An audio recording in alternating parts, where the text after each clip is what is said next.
இன்னைக்கு பாண்டியன் ஸ்டோர் பார்க்குறதுக்கு முன்னாடி சேனலை சப்ஸ்கிரைப் பண்ணிக்கோங்க, வீடியோவை லைக் பண்ணிக்கோங்க. வாங்க வீடியோக்குள்ளே போகலாம்.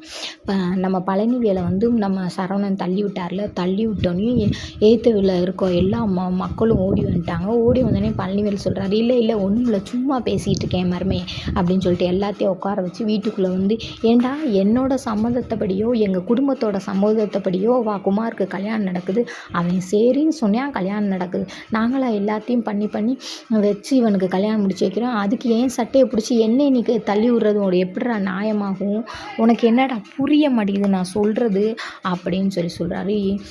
அப்புறம் வந்து பார்த்திங்கன்னா நம்ம பாண்டியன் வந்து ஒரு மாதிரியாக பார்க்குறாரு. பார்த்துட்டு நம்ம கதிர்கிட்டையும் செந்தில்கிட்டையும் கேட்குறாங்க, நம்ம சரவணனுக்கு வந்து ஏதோ ஒன்று செய்யுது, அது என்னன்னு எனக்கு தெரியலை, அது வந்து உனக்கும் கதிருக்கும் தெரியுன்றது எனக்கு நல்லா தெரியுது அப்படின்னு சொல்லி கதிர்கிட்ட கேட்குறாங்க. அப்போ கதிர் சொல்கிறாரு, அப்பா அப்படிலாம் ஒன்றும் இல்லைப்பா அண்ணனுக்கு அப்படின்னு சொல்லிடுறாரு. அப்புறம் செந்திலை கூப்பிட்டு கேட்கையில் செந்தில் வந்து புட்டு வச்சிடுறாரு.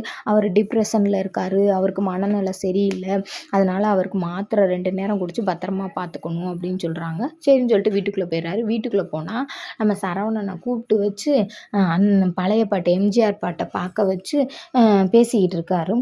செந்திலும் கதிரும் அந்த வழியாக போகிறாங்க. போகையில் டே என்னை காப்பாற்றுங்கடா அப்படின்றாங்க. அப்புறம் செந்தில் மாத்திரையை கொண்டு வந்து சாப்பிட விட்டு இது பண்ணுறாரு. அப்புறம் வந்து ரூம்குள்ளே போகிறாரு.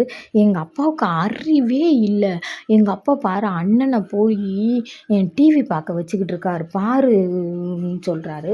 அவங்க வீட்டுக்காரமாட்ட சொல்லையில் அவள் சொல்கிறாங்க, ஏங்க அவங்களுக்கெல்லாம் என்ன தெரியும், அவர் அப்பான்ற ஸ்டேஜில் அவர் அவங்க மகனுக்கு என்ன கவுன்சிலிங் கொடுக்க முடியுமோ அந்த அளவுக்கு அவருக்கு தெரிஞ்சதை அவர் கொடுத்து அவர் கவனிச்சிக்கிட்டு இருக்காருன்னு உனக்கு தெரியுமா, அண்ணனுக்கு வந்து முடியலை, அண்ணன் டிப்ரெஷனில் இருக்கா, அதை நீங்கள் சொல்லாதீங்க, எங்கள் டாக்டர் சொல்லணுங்க, இல்லைங்க நான் டாக்டர்கிட்ட கூப்பிட்டு போயிட்டேன், எங்கள் அண்ணன் என்னை கூப்பிட்டு அழுதான், கூப்பிட்டு போனேன், அவர் சொன்னார் டிப்ரெஷனில் இருக்காருன்னு சொல்லி மாத்திரை கொடுத்துருக்காங்க, சரிங்க அவர் மாமாட்ட சொல்ல, என் மாமா சங்கடப்படுவார், அவருக்கு தெரியுமே நான் சொல்லிட்டேனே, ஏங்க இதே மாதிரி எத்தனை பேர்த்துட்டுங்க சொல்லி வச்சுருக்கீங்க அப்படின்னு, இல்லை இனிமேல் யார்ட்டையும் சொல்ல மாட்டேன் அப்படின்னு சொல்கிறாங்க. அதோட நாடகம் முடிஞ்சு.